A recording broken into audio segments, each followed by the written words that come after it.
más territorio y menos escritorio. Entre Dinamarca y Cundinamarca hay más que una sola sílaba. Entonces muchas veces estos proyectos que se gestaron en un mindset nórdico pues necesitan tener esa flexibilidad. Cómo generar mejores soluciones, cómo utilizar más la innovación social, cómo trabajar mejor en equipo con las comunidades y por las comunidades. Las necesidades cambian, las condiciones en terreno cambian, el territorio se mueve. Una inversión social bien gestionada no solamente transforma precisamente comunidades, sino que también fortalece la competitividad y la resiliencia también de las compañías. Todo lo que hacemos en territorio, todo lo que hacemos en campo, lo hacemos de la mano de actores implementadores locales. Si no vamos a poder garantizar que el lugar va a quedar mejor que cuando llegamos, ni siquiera vayamos.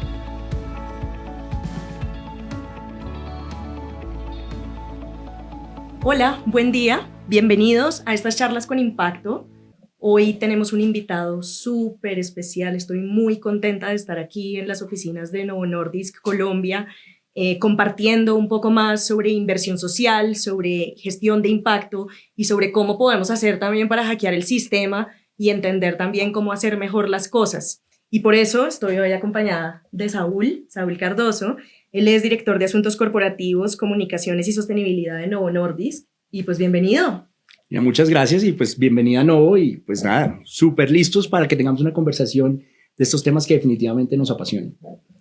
Pues mira, ya entrando en materia, yo creo que lo primero que quiero que hablemos respecto a esta conversación es un poco de hablar de propósito. Yo creo que Novo es una compañía que viene de Europa, que tiene una convicción muy fuerte también por los temas de medio ambiente, pero sobre todo que tú nos compartas un poquito cuál es ese propósito de Novo y cómo este propósito se traduce en las decisiones corporativas.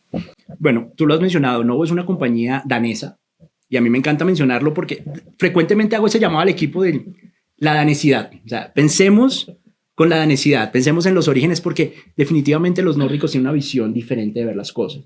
Y aterrizando la pregunta a Novo parte de un propósito que es impulsar el cambio en la vida de las personas que viven con enfermedades crónicas no transmisibles. Estoy hablando de diabetes, estoy hablando de obesidad, de enfermedades raras de la coagulación y tiene un convencimiento pleno de que mientras encontramos la cura, vamos a tratar que las personas que viven con estas enfermedades puedan tener una vida lo más parecida posible a como si vivieran sin ellas. Y en este propósito estamos hablando de todo el curso de una enfermedad, no solamente poner sobre la mesa terapias innovadoras, sino también cómo trabajamos activamente en temas de prevención. En la medida en que tengamos menos personas que se nos enfermen, pues estamos haciendo la tarea bien. Y creo que la diferencia de Novo es que se puede ver la película desde un poco más arriba. Novo, el propietario de Novo Nordisk, es una fundación. De pronto, a diferencia de otras organizaciones que luego de tener el propósito comercial crean una fundación, nosotros somos una fundación que encontró en su propósito una necesidad de explorar el camino comercial. Entonces creo que eso también hace que la película se vea un poco diferente y realmente eso hace que el propósito de Novo, el propósito último, esté pendiente en cada una de las cosas que hacemos. Nosotros tenemos una cosa que se llama el triple bottom line y es que nada de lo que se hace en la organización puede ir en contravía del propósito social, o sea, de las comunidades a las que servimos, del medio ambiente y por supuesto el equilibrio financiero es la tercera arista de este triple bottom line. Nada de lo que hagamos también puede ir en contravía de ese equilibrio financiero que le damos a nuestros stakeholders.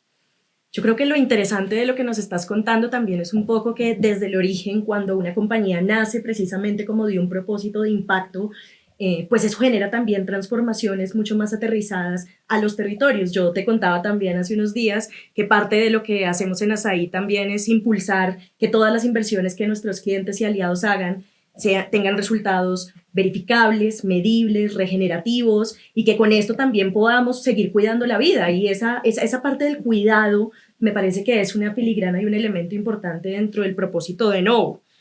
¿Qué elementos son clave para ti? Para que ese propósito no se quede en una declaración, no se quede en una pared, no se quede como en un papel y para que las personas lo puedan vivir también como en su día a día. Bueno, yo creo que para nosotros está marcado en el ADN, digamos que tú hablas con cualquier persona, cualquier colega, el propósito es lo que guía realmente lo que hacemos, pero yo creo que la mejor manera y algo de lo que nos sentimos muy orgullosos es que efectivamente se haga ese walk the talk, que realmente tú veas el propósito reflejado no solamente en lo que hacen los colegas en comercial, lo que hacemos nosotros desde el área de sostenibilidad. Y eso es muy interesante ver que cuando tú tienes una conexión plena con el propósito, quedan en un segundo plano intereses de figurar, temas de que quiero ser solo yo y quiero utilizar. No, esto realmente, si te conectas firmemente con el propósito, logras grandes transformaciones. Por eso tú ves que en los proyectos que tiene Novo Nordisk puede estar la competencia comercial de Novo Nordisk. Será competencia de los colegas en comercial. Si es una compañía que tiene una conexión con nuestro propósito, con el fin último, definitivamente no va a ser competencia en nuestro plan. Y creo que eso también hace parte de esa madurez, por supuesto, heredada de los daneses, de ver las cosas sin ese tipo de prevenciones. Creo que hay una lección bien interesante. Sí, yo creo que hay una lección que yo creo que vamos a tocar un poquito más adelante, porque sobre todo creo yo que en estos casos y cuando hablamos de inversión social, también se revisa mucho, bueno, cómo esto responde a la estrategia del negocio, cómo esto responde también a las necesidades del CFO, del financiero, cómo podemos responder también un poco a que la estructura de una empresa viva también un poco en ese ADN y en esa definición de ADN. ¿Qué nos puedes decir respecto a cómo estas conexiones que existen entre las áreas y cómo la sostenibilidad y las apuestas que ustedes hacen de inversión social realmente le aportan a los resultados del negocio? Definitivamente, yo creo que no permite. Yo he estado en otras organizaciones donde a veces el presupuesto de sostenibilidad es lo que sobra después de asignar el presupuesto a las áreas comerciales. Aquí yo no quisiera decir que nosotros repartimos lo que sobra a las áreas comerciales, que sería como es ideal, pero definitivamente sí está presente desde el principio. Digamos que no es un tema de que el remanente presupuestal es lo que se destina a este tema, porque hay una conciencia de lo importante que resulta esto. Digamos que en cuanto hay una visión holística del propósito, en la medida en que yo veo que yo no estoy vendiendo medicamentos para la diabetes, sino tratando de cambiar la vida de la persona que vive con diabetes, logro entender que hace mucho sentido todos los esfuerzos, cada peso, cada corona danesa que se invierta en cambiar la vida de una persona, incluso desde el momento en el que está con factores de riesgo, todavía no se nos ha enfermado. Esa inversión que hagamos para evitar que esa persona llegue a enfermarse va a ser muy valiosa. Sí, que vamos a decir, bueno, pero desde el punto de vista de negocio, entonces se van a quedar sin el paciente. Ojalá no hayan pacientes.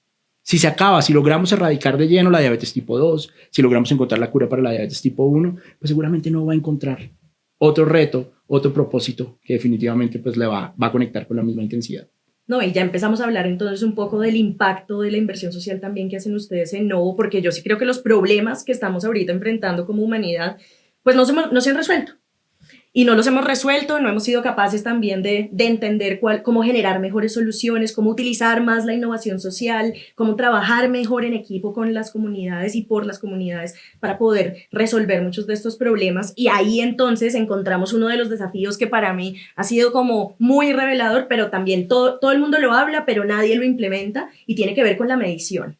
Y tiene que ver un poco con entender cómo mostramos los resultados, cómo gestionamos los impactos que generamos como industria. Al final, una compañía genera impactos, y ¿qué es lo que hay que hacer? Saber cuáles son para poder mitigarlos, para poder organizarlos y para poder gestionarlos en su totalidad. ¿Cómo lo hacen ustedes? ¿Cómo lo hacemos? Porque creo que sí, lo hemos venido haciendo aquí en Colombia, en la región. Hemos visto los esfuerzos que han hecho en países como Ecuador, en Venezuela, en Perú, en México y en Colombia. Y para mí es muy, muy interesante ver cómo ustedes lo entienden y cómo gestionan entonces sus impactos. Yo creo que hay una cosa muy importante, y tú hablabas un poco de los problemas de la sociedad, y yo quisiera como compartir, hace algunos meses en esta reunión de comienzo de año, la primera diapositiva en una reunión de Global era: los problemas de la sociedad ahora son problemas del negocio. Y yo creo que en el momento en el que nosotros, este es un problema del gobierno, este es un problema de la sociedad civil, nosotros nos centramos en nuestros problemas, yo creo que hay que dejar de ver esos problemas como problemas que no me competen. Y creo que en el momento en el que asumimos un sentido de pertenencia también del problema, pues seguramente vamos a encontrar ese mismo sentido de pertenencia y la respuesta a encontrar soluciones. Y para nosotros eso es bien interesante. Y tú lo has dicho, nosotros en esta misma danesidad y en todo el ejemplo de la rigurosidad y la conexión con el propósito, nos hemos encontrado con que a veces lo que hacemos a nivel de proyectos de inversión social tiende a ver, y nosotros, nuestro gerente de sostenibilidad lo dice con algo de frustración, es: lo que hacemos nosotros no es lindo. Lo que hacemos nosotros tiene indicadores, lo que hacemos nosotros tiene una estrategia de salida, lo que hacemos nosotros tiene unos niveles desde el principio que sabemos que efectivamente sí va a ser lindo. Y no estoy diciendo porque realmente, y lo hablamos mucho con Julián, de que si es algo que realmente no nos conecta a nosotros dos que estamos en el proceso inicial, pues seguramente no va a valer la pena hacerlo porque no estamos logrando como esa conexión y ese startazo, pero definitivamente es fundamental poder tener claros unos indicadores, poder tener claro una medición que permita, y no estoy hablando solamente en el tema del principio y el final, creo que en la medida en que logramos monitorear durante el curso de los proyectos, nos damos cuenta que las necesidades también son muy flexibles. Las necesidades cambian, las condiciones en terreno cambian, el territorio se mueve. Y en la medida en que nosotros no somos igual de flexibles con esto, pues difícilmente vamos a lograr el éxito en los proyectos. Entonces, a veces uno dice, no, firmamos el cheque, territorio está andando, pero resulta que el territorio en enero pasa algo, pero en marzo cambió por completo las necesidades. Por ejemplo, estamos hablando, nosotros hacemos un proyecto en Cúcuta que ustedes lo conocen muy bien. Las condiciones del flujo migratorio cambian todo el tiempo. Nosotros cuando iniciamos ese proyecto, el público objetivo del proyecto eran migrantes en condición pendular, migrantes con vocación de permanencia, personas que veían el territorio colombiano de pronto como una etapa en sus procesos migratorios más hacia el sur del continente, y nos dimos cuenta que habían compatriotas que compartían las necesidades. Fácilmente la respuesta de nosotros aquí en nuestra oficina muy cómoda en Bogotá hubiera podido decir, el proyecto es para migrantes venezolanos.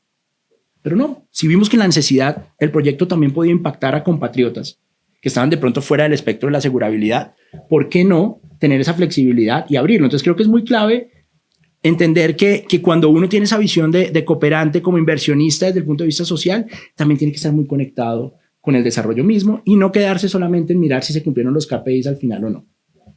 Total, y eso me lleva también a mi famosa frase, más territorio y menos escritorio, porque definitivamente cuando uno co-crea, entiende, empatiza también y utiliza también como herramientas para poder diseñar mejores intervenciones, entiende que en el camino hay cosas que se pueden ajustar y tengo que decir y reconocer que parte de lo que más me llamó la atención cuando estuvimos en Cúcuta fue precisamente como esa capacidad de los equipos locales para poder identificar qué aspectos mejorar y ajustar para poder tener un mejor impacto. En el caso de ese proyecto de Cúcuta, creo que lo interesante fue ver cómo el mismo equipo empezó a decir, no, pues muy interesante nuestra sede acá, pero ¿qué pasa si nosotros nos vamos al territorio y tenemos más bien una unidad móvil en donde podamos capacitar, donde podamos diagnosticar? Y creo que eso aumentó no solamente el impacto, sino también las mismas metas que tenían de cobertura, de poder tener más personas identificadas, de poder involucrar a las familias, de poder involucrar también a las comunidades. Entonces creo que aquí hay muchos paradigmas también que me parece que es muy interesante que podamos empezar a romper respecto a cómo trabajamos con las comunidades, respecto a cómo desde el rol de inversionistas ustedes también ven y aportan, apoyan y soportan también un poco ese tipo de decisiones. Y pues quisiera también que habláramos un poquito de qué tan importante es la confianza en este proceso. Porque últimamente, y escribí hace poco un artículo que hablaba de esto, la confianza es el activo más escaso que tenemos en este momento, porque solo estamos preocupados por competir, solo estamos preocupados por ganar, solo estamos preocupados por sacarla del estadio, pero al final, cuando el éxito se traduce en que no hay confianza porque pasamos por encima de los demás, pues creo que ahí no estamos haciendo nada para evolucionar como especie, ¿no? De acuerdo, ¿no? Tú lo has dicho, o sea, de verdad que la confianza, por muy cliché que llegue a sonar, es la base de todo. Y nosotros que ejecutamos muchas franquicias, como me gusta a mí referirme, con proyectos ya establecidos en otras geografías, que son de la titularidad de Novo, y nos llegan estos manuales y nos dicen, mire, este es el proyecto X, va dirigido a población así, así, así. Creo que si no existiera la confianza y si nosotros nos convertimos solamente en mensajeros que ejecutan independientemente de las realidades o queremos solamente nosotros tener el control durante todo el proceso, esto no llegaría a feliz término. Para nosotros es fundamental y partimos de, nosotros también tenemos nuestra frase como la tuya del territorio y del escritorio, nosotros tenemos una y es que entre Dinamarca y Cundinamarca hay más que una sola sílaba. Entonces muchas veces estos proyectos que se gestaron en un mindset nórdico, de pronto pensando en una realidad diferente, pues necesitan tener esa flexibilidad y necesitan tener esa confianza tanto de nosotros al interior de la organización de decir, oiga, definitivamente esto acá no funciona, pero hay esa libertad de poder adaptar al contexto interno. Y también esa misma confianza, nosotros en Novo, todo lo que hacemos en territorio, todo lo que hacemos en campo, lo hacemos de la mano de actores implementadores locales. Nadie mejor que quienes ya están en territorio para poder ejecutar estos proyectos. Entonces, no hay nada más valioso que nosotros sentarnos en ese proceso de quienes ya están funcionando en el lugar, que nos digan, no, es que aquí, de pronto en Dinamarca sí funciona así, aquí no. Yo diría, uy, si no existiera esa confianza, Yo diría, uy, no, esto están tratando de hacer una cosa diferente, se está poniendo en riesgo el propósito de la iniciativa, pero no, creo que en la medida en el que hayan unos canales muy claros y se confíen en las partes, así como en Casa Matriz confían en nosotros, así como yo confío en Julián, nuestro gerente de sostenibilidad, así como Julián confía en los socios implementadores, creo que también logramos que quienes se benefician de los proyectos también confíen en los resultados. Totalmente, y es que mira que yo creo que una inversión social bien gestionada no solamente transforma precisamente comunidades, sino que también fortalece la competitividad y la resiliencia también de las compañías.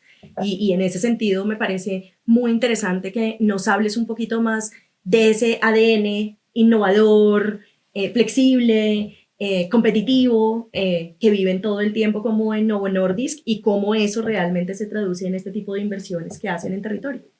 Yo creo que la innovación está presente en todas las etapas para nosotros.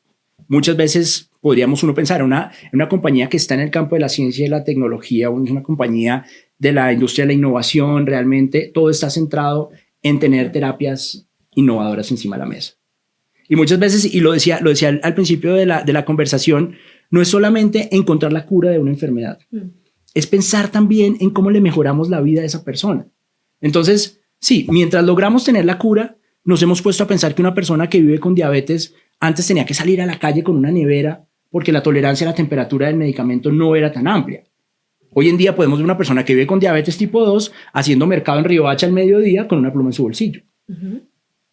Que si eso es innovación, pues pregúntale al señor que ahora tiene que salir sin una nevera. Definitivamente esa innovación digamos que se ve reflejada en una mejor calidad de vida. Y para nosotros en la parte social, en la parte de sostenibilidad, creo que logramos también innovar en la medida en que tenemos mayor apertura, en que podemos acercarnos a los territorios, en que podemos realmente compartir con los actores, no tanto llevar soluciones, sino a veces a mí me gusta más traer necesidades, porque también vemos que en esta disciplina se encuentra uno con mucha oferta aparentemente de valor, que realmente no es algo que se necesite. Y pues, como decimos en la tierra, pues a caballo regalado, la gente realmente termina recibiendo, reorganizándose localmente y de pronto despriorizando cosas que realmente eran su necesidad, pero nadie le dice que no a un proyecto, a una cooperación. Y a la hora de la verdad no tenemos esa y creo que también eso hace parte de la innovación, tener esa grandeza de tener esa apertura, de escuchar las necesidades, confrontarlas con las oportunidades que uno tiene internamente para ofrecer y llegar realmente a intervenciones que hagan la diferencia. Creo que es importante. No, y mira que es algo también que vemos muchísimo como a nivel regional con los diferentes programas que tienen ustedes. Cuéntanos un poquito de esa agenda regional / global / danesa de inversión social que tiene Novo. Bueno, nosotros somos súper orgullosos y puntualmente en Colombia de que tenemos el portafolio 100% implementado. Compartimos este reconocimiento con los colegas de la afiliada en Indonesia y nosotros hemos logrado de una u otra manera viabilizar la presencia de Novo con todos estos grandes programas bandera. Arrancamos con uno que se llamaba en su momento Ciudades Cambiando la Diabetes, que hoy en día se llama Ciudades por una Mejor Salud, que hace parte de estas alianzas público-privadas donde nos sentamos con quienes formulan política pública y entregamos herramientas que permitan mapear, hacer intervenciones que realmente cambien, porque partimos de un principio y es que las ciudades se nos volvieron en elementos que ayudan a que la prevalencia de las enfermedades crónicas se dispare. Estamos hablando de estos fenómenos clásicos en nuestra región donde la gente se va de la periferia y llega a las grandes ciudades. Y las grandes ciudades sí tienen grandes oportunidades, pero también tienen grandes retos. Esta persona que antes se iba en bici a trabajar cuando estaba en el pueblo, que su esposa le preparaba el almuercito, llega a la ciudad y se encuentra con que ya no puede utilizar la bici. Llámese por temas de distancia, temas de seguridad, seguramente ya no le pueden preparar el almuercito.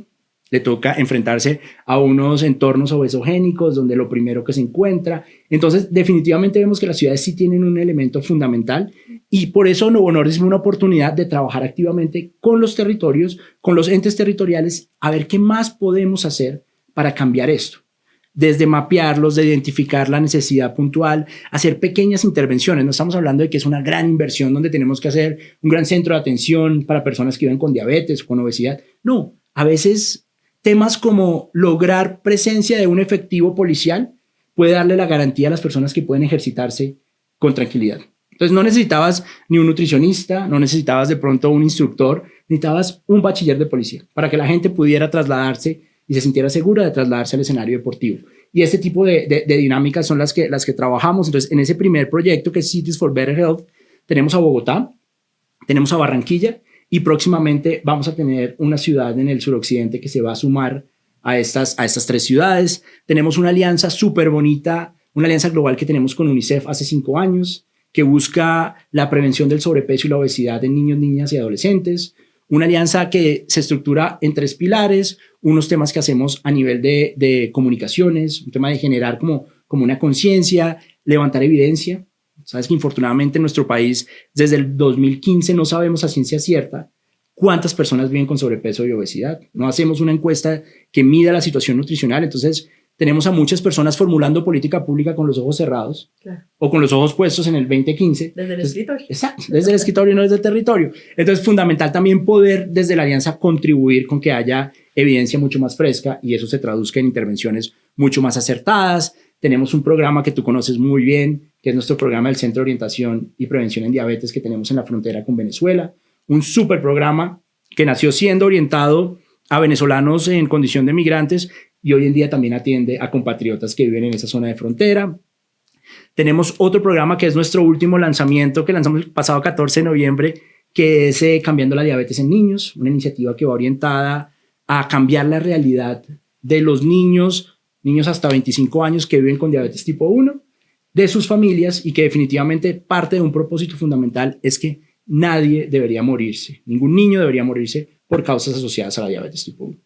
Wow. Entonces, es un gran programa.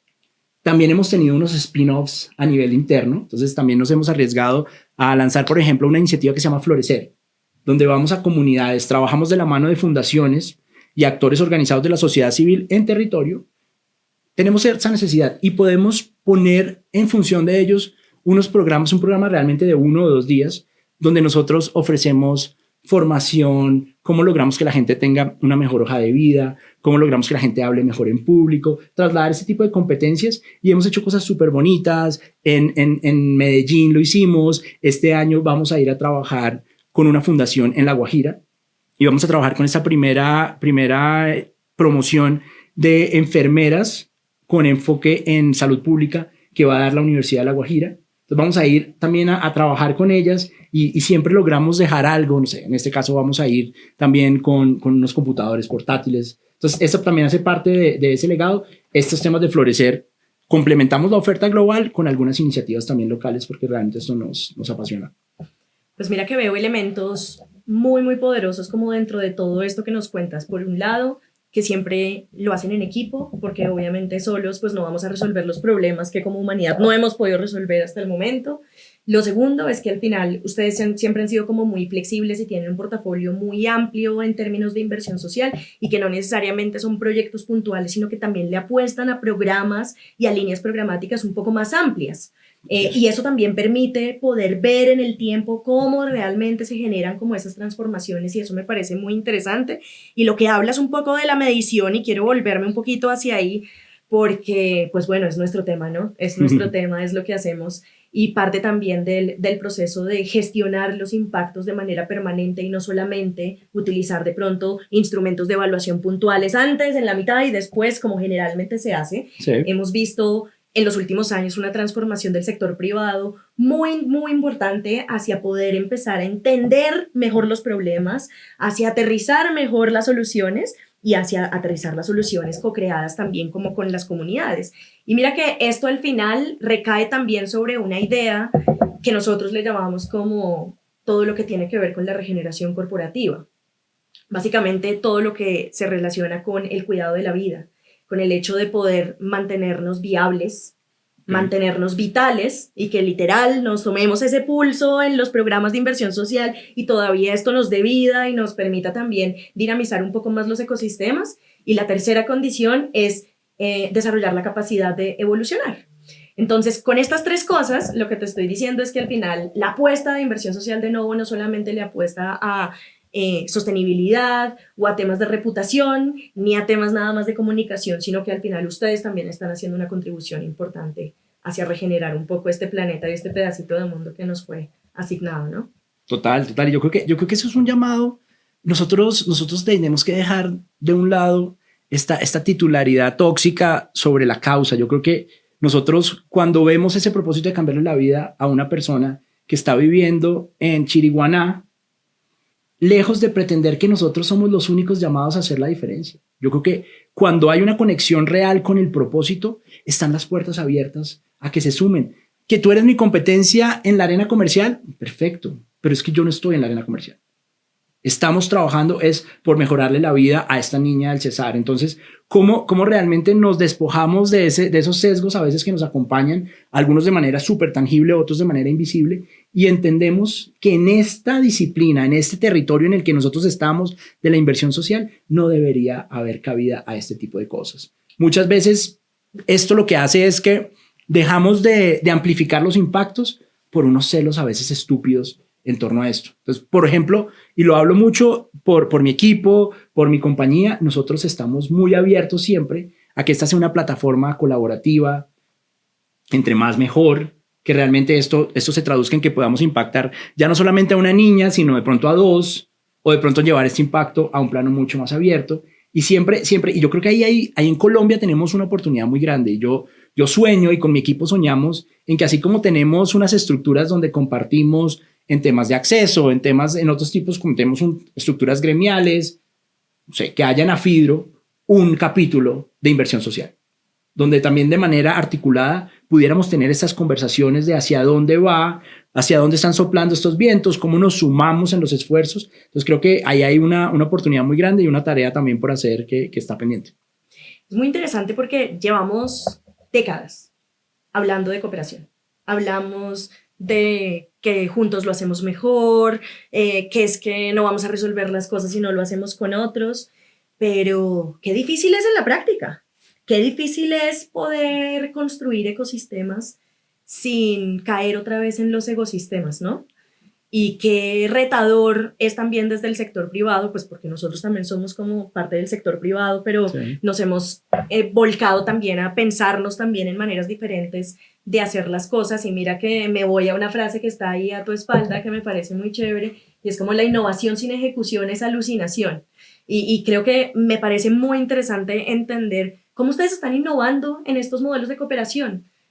Alianzas público-privadas, sé que han hecho millones, pero ¿cómo se piensan ustedes estas alianzas para dejar capacidades instaladas también en los territorios? Eso es fundamental. Yo he visto unos programas que en PDF se ven espectaculares, claro, y a veces no nos detenemos a mirar realmente cómo hacemos que esto sea bonito, que sea una foto bonita, porque a veces se quedan en la foto, ¿no? Claro. Sino que realmente el impacto en el territorio se dé en el largo plazo, pero que también estemos dejando un legado, que realmente, que si el día de mañana, y lo vimos mucho en Cúcuta, por ejemplo. Ustedes saben que toda la situación, la dimensión de la situación hizo que los ojos del mundo se volcaran sobre el norte de Santander. Y la oferta de inversión, de cooperación internacional era impresionante.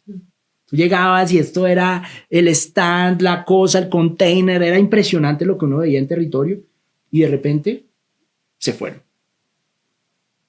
¿Qué realmente le quedó al territorio?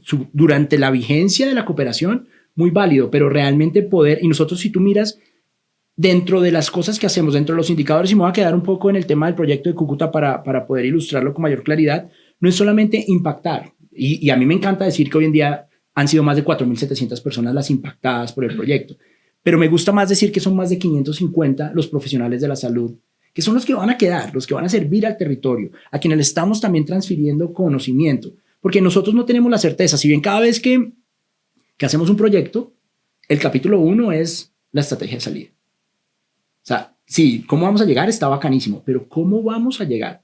¿Cómo vamos a llegar y cómo vamos a garantizar que vamos a dejar mucho mejor el lugar que como lo encontramos? Yo creo que eso nos lo enseñaron en la casa y cómo real no tiene ningún sentido. Si no vamos a poder garantizar que el lugar va a quedar mejor que cuando llegamos, ni siquiera vayamos. Debe haber de pronto otro proyecto al que le podríamos apostar que cumpla con esos criterios. Entonces creo que eso es fundamental, Nina. Yo creo que tenemos que tener esa certeza de cómo hacemos una diferencia, de cómo pensamos con una visión de largo plazo, y eso es muy nuevo. Más allá de la intervención misma, cómo realmente hacemos esta diferencia. Eso, mira, eso también es muy azaí. Me encanta. Y me parece muy interesante porque sí creo que vale la pena también que nos cuentes o nos compartas pues cuáles han sido los aprendizajes, porque al final muchas veces en estos espacios puros comités de aplausos Sí. y de abrazos internos, pero qué aprendizajes, qué retos también han tenido ustedes en estos años haciendo inversión social de la manera en la que la hacen. Bueno, yo creo que han sido varios. Una a veces cree que el tener un cheque firmado te da todo el derecho de convertir una realidad. Y nosotros tuvimos un proyecto con un cheque firmado por 2 años. Mm. Y con todas las dificultades en el territorio. Entonces a veces decimos, pero ¿cómo así la gente? O sea, aquí tengo la plata. No, yo creo que es mucho más que la plata. Y yo creo que pueden haber muchos actores con más recursos que nosotros. Seguramente habrán muchos, no tenemos demasiados. Pero realmente se da uno cuenta que no es solamente esa gestión interna que se hace para conseguir los presupuestos, sino realmente cómo en la medida en que concertas con los actores locales, estoy hablando de los beneficiarios, de los socios implementadores, allí realmente se logra concretar algo. Nosotros nos pasó y aprendimos mucho con eso. Nosotros pensamos que lo más importante era conseguirnos el cheque y resulta que eso era de pronto lo menos importante. Porque duramos con el cheque 2 años. No pasó nada. Creo que en la medida en que logramos formular proyectos exitosos que se formulen desde el territorio y no desde el escritorio, como dicen ustedes, podemos lograr. Yo creo que y esto lo dice mi jefe, me dice, al final, si el proyecto es lo suficientemente fuerte, los recursos llegarán. Digamos que habrá alguien que se va a convencer en la medida en que trabajamos activamente. Entonces yo creería que ese es el gran aprendizaje, Nina. No creer que el poder lo da la chequera, sino que el poder lo da realmente una escucha activa de las necesidades de los actores. Eso que dices me parece muy clave, porque nos encontramos con compañías todavía que creen que la sostenibilidad es opcional, que de pronto teniendo yo entonces puedo poner las condiciones, y en los mejores ejercicios que hemos visto de inversión social son en aquellos en donde se tienen en cuenta capitales diferentes al financiero, en donde el conocimiento y el capital intelectual son muy importantes, en donde la gestión del conocimiento es lo más importante, en donde la conexión con el capital social y cuál es esa confianza que se teje con las comunidades son lo que hacen que eso perdure en el tiempo. Entonces, claro, pues o sea, esto que dices creo que va mucho más allá de quedarnos en un concepto de es sostenibilidad, es ESG, es inversión social. Al final, lo que queremos es que todo el dinero que se genere, que se invierta en temas para generar transformaciones, pues tenga unos elementos también que puedan ayudar a dejar esa capacidad instalada en lo local, ¿no? Totalmente, totalmente. Yo creo que sí, es momento de dejar de pensar que porque nosotros ponemos el balón, somos los dueños del partido. Claro. O sea, no, el balón solo no, el balón, tenemos la oficina llena de balones. Claro. Pero realmente cómo logramos que la gente juegue, lo disfrute y además cómo logramos que dejemos mejores jugadores sobre la cancha. ¿Y cómo ustedes han manejado también un poco esas tensiones entre los gobiernos corporativos, grupos de interés, proveedores? Porque creo que ese es un tema gigante, que al final hay mucho tema y mucha tela por cortar, pero siento yo que cuando tú trabajas con un ADN como el de Novo, tienes una cultura organizacional que perdura también un poco en el tiempo y que permea y tiene capilaridad. ¿Cómo ustedes manejan también un poco esas tensiones entre el financiero que dice, oiga, yo le pongo y le pongo y le pongo, y usted entonces, ¿qué me trae, no? Ahí es interesante. Yo digamos que tengo la fortuna de tener el área de sostenibilidad en mi equipo. Pero si soy completamente franco, el área de sostenibilidad no es solamente de asuntos corporativos. El área de sostenibilidad debería ser un área transversal a la organización, y creo que nosotros hemos velado por hacer que así se perciba. Entonces nosotros tenemos programas con el man de procurement. El man de procurement de compras también tiene temas sostenibles y tiene su programa de procurement sostenible, y trabajamos con nuestros proveedores, trabajamos también con las áreas comerciales en temas de sostenibilidad, trabajamos con el equipo de recursos humanos en temas de voluntariado, y en el sentido en el que nosotros logramos que el propósito se comparta, se limitan un poco esas tensiones. De pronto yo creo que hay un territorio ávido de tensiones en la medida en que digan, no, pues esto es una vaina de Saúl y el equipo de Saúl, y a esos manes les dan todo el billete, y a mí ¿por qué no me dieron para este tema comercial? No es un tema realmente que es un propósito compartido, y siempre tenemos esa flexibilidad de entender y acompañar también a los colegas de otras áreas. O sea, ya te conté el tema de procurement, pero muchas veces hasta en un tema estrictamente comercial siempre va a haber la posibilidad de apoyar. Entonces, si yo no, es que voy a lanzar un producto, perfecto. ¿Y qué vas a hacer? ¿Lo vas a lanzar en dónde? ¿En Cartagena? Oye, ¿y si en vez de hacer tu team building, hacemos un tema con un actor de la sociedad civil y hacemos una jornada de limpieza submarina? Finalmente ibas a hacer algo de team building. ¿Por qué no haces algo que deje una huella al territorio? Los colegas de eventos, por ejemplo, hacemos eventos todo el tiempo. Oye, ¿qué está pasando con el desperdicio de los alimentos? Si trabajamos con los bancos de alimentos locales. ¿Qué está pasando con la gente que hace el personal durante los eventos? Si trabajamos de pronto con personas que estén en condición de discapacidad, con algún tipo de disparidad cognitiva que pudieran también apoyar. Entonces, siempre está la posibilidad y la disposición de parte de nosotros en sostenibilidad a sumarnos. Entonces, creo que si tenemos ese nivel de proactividad, le restamos espacios a las tensiones que puedan llegar a surgir. Claro, y súmale a esas tensiones, además que estamos en un momento histórico en donde el mundo está que arde, en donde la política está compleja, en donde las mismas compañías están dando también unos pasos hacia atrás respecto a sus políticas, por ejemplo, de diversidad e inclusión, respecto a los recortes que se hacen también un poco también de las personas, ni hablar de lo que está pasando en el escenario de cooperación internacional en Colombia, sí, con el cierre de USAID. Y creo que esto nos está poniendo retos en los procesos de inversión social que creo que deben ser también abordados como desde una perspectiva también muy innovadora, ¿no? Definitivamente. Mira, tú mencionas ese tema de equidad. Para nosotros es una bandera porque sabemos una bandera de Patricia, nuestra jefe. Digamos que Pati lleva como todo ese tema de liderazgo auténtico, de cómo realmente se deben derrumbar techos de cristal, pero no solamente la lucha per se de ganar esos espacios, sino ella se ha dado también cuenta de, oye, pero ¿por qué las mujeres tienen que renunciar a esas particularidades de ser mujer para lograr concretar espacios en liderazgo? Entonces, eso también y claro, cobra mucha relevancia en un momento donde empieza uno a ver que se derrumban estos grandes avances y hoy en día tenemos conversaciones que no tienen ningún tipo de sentido, pero hace algunas semanas teníamos a grandes personas, grandes mujeres en el país haciendo una campaña para buscar espacios en las juntas directivas del país. O sea, es increíble que en este momento todavía tengamos ese reto de que no tengamos paridad en los gobiernos corporativos de las grandes organizaciones. Entonces creo que todavía hay muchas oportunidades y esa es una conversación en la que uno diría, y no eres que hace metida en eso. Eso no tiene ni diabetes, eso no tiene ni obesidad, eso no tiene desórdenes raros de la coagulación, pero definitivamente, como lo dijimos en algún momento, los problemas de la sociedad hoy en día son problemas de todos los actores. Eso me parece muy, muy poderoso porque además, pues, de cara al futuro, yo creo que esto está evolucionando muy rápido. Y si las empresas, las organizaciones no nos adaptamos y no entendemos cómo evolucionar al mismo ritmo, pues va a ser muy difícil. ¿Tú qué opinas un poquito como de esas tendencias que están ahorita emergiendo y de qué cosas se van a mantener en estos procesos de inversión social, así como para ir dándole también un poco de cierre a este espacio que el tiempo pasa volando y ni cuenta nos dimos, ¿no? Sí, total. Yo creo que hay muchas tendencias relacionadas, donde a veces creo que se pasan las barreras, entonces entramos al greenwashing, al social washing, al face washing, hay un montón de washing hoy en día. Claro. Y washing y cada vez, y creo que también a veces ese tipo de percepciones son muy válidas y creo que a veces se cometen imprecisiones y yo quisiera pensar que nunca se comprometió el propósito. Quisiera pensar que son errores más de forma que de fondo. No quisiera pensar que hay actores desde el sector privado que estén haciendo inversión social intencionalmente para eso. Sí. O sea, yo creo que estamos viviendo unos tiempos donde sería muy desacertado quienes estén considerándolo de esa forma.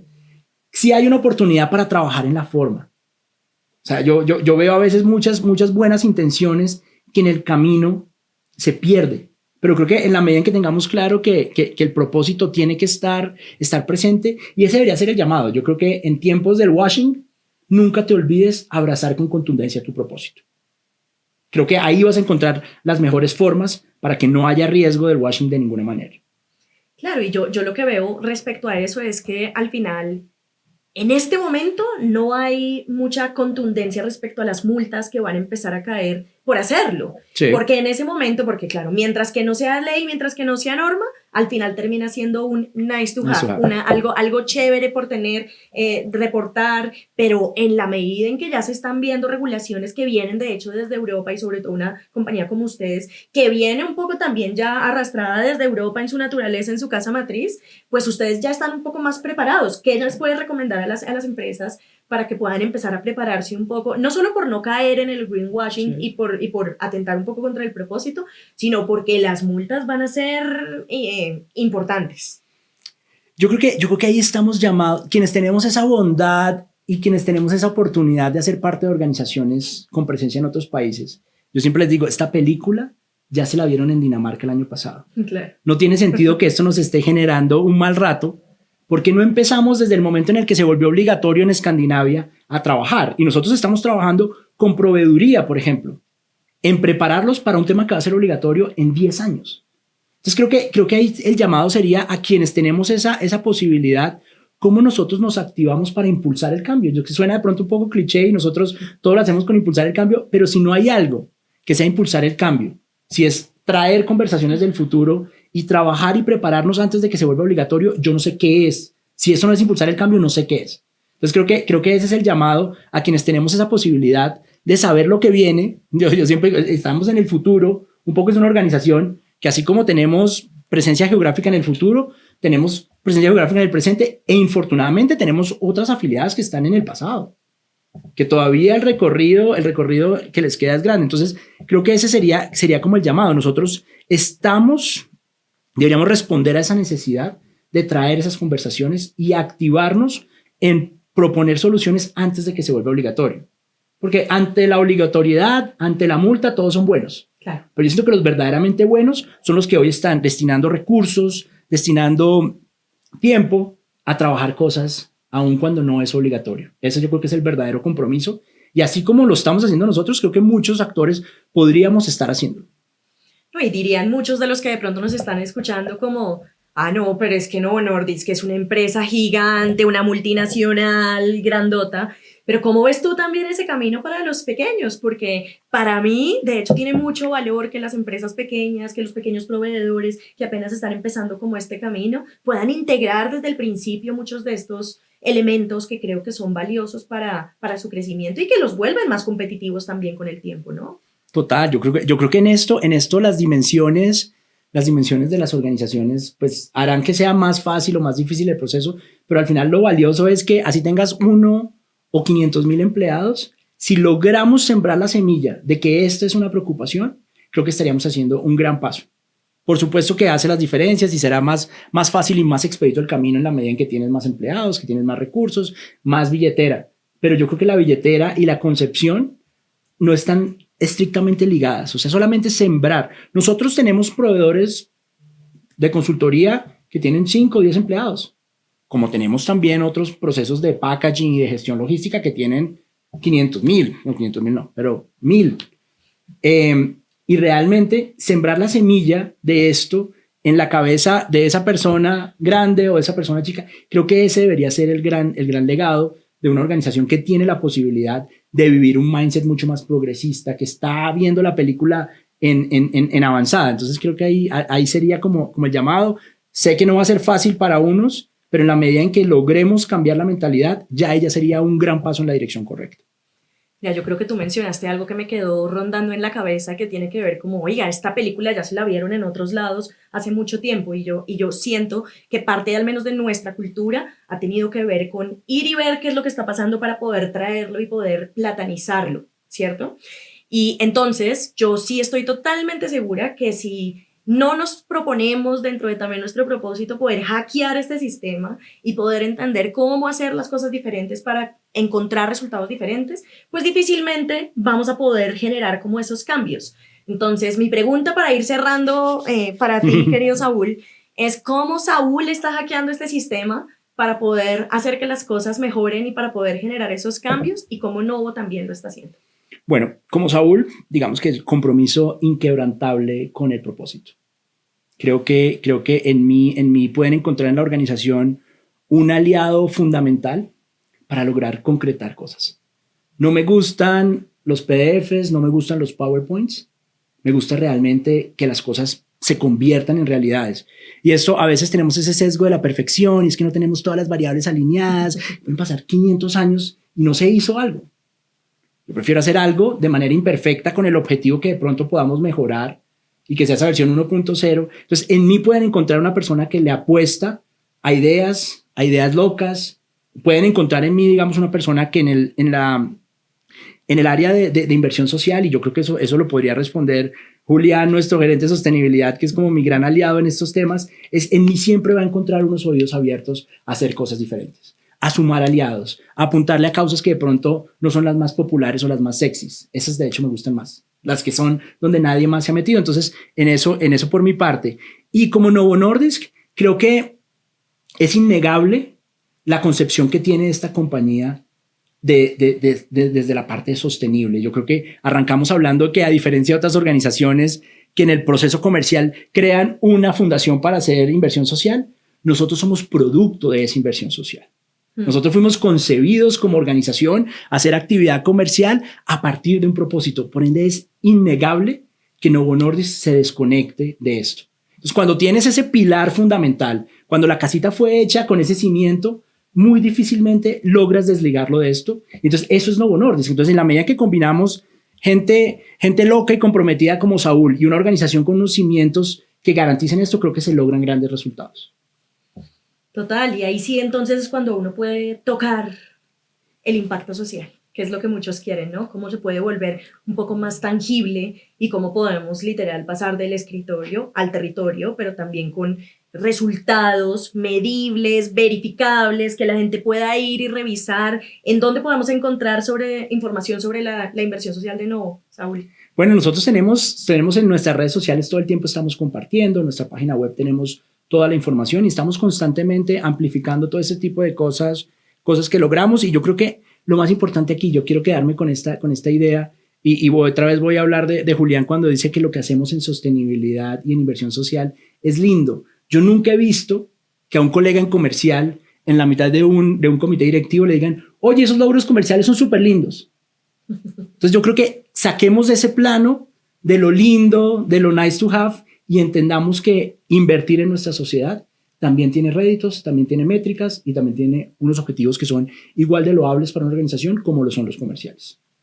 No, pues imagínate, tremendo legado, porque además, no sé si has leído el libro de Paul Polman de Net Zero, y él dice ahí que hicieron un estudio en donde encontraron que el 100% de los CEOs en el mundo, lo único que les interesa es de generar ese legado, y generar ese legado como de transformación. Entonces, que el legado también tuyo y de tu equipo también pueda generar esos resultados tangibles, creo que es muy interesante.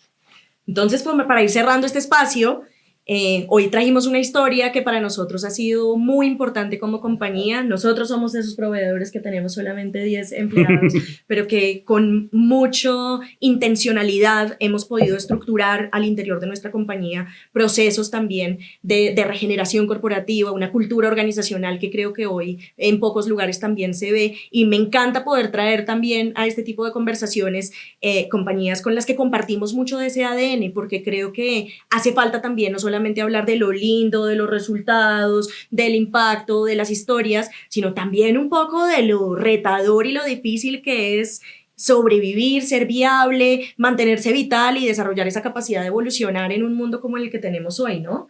Entonces, pues agradecerte a ti, Saúl, por recibirme en tu casa, por tenernos también siempre presentes ahí en los procesos también de inversión social, como evaluadores y como aliados también un poco en amplificar estos mensajes, y pues a seguir aprendiendo juntos también un poco en el camino, porque solamente se aprende es haciendo, y pues al final estamos sembrando y sembrando y sembrando, y pues siembres lo que siembres, así como decía un jefe mío, no te salvas de la cosecha. Oh, me encanta y me encanta que nos veamos en el territorio, no tanto en el escritorio. Muchas gracias por el espacio. No, mil gracias a ti y a ustedes, pues los invitamos a que nos sigan en este canal de LinkedIn. Vamos a tener otros lives también más adelante. Esta semana también estaremos en Laris, la primera cumbre de inversiones regenerativas aquí en Colombia, con sede en Colombia, pero también con Latinoamérica. Entonces por ahí también nos seguimos viendo. Muchas gracias y seguimos en contacto.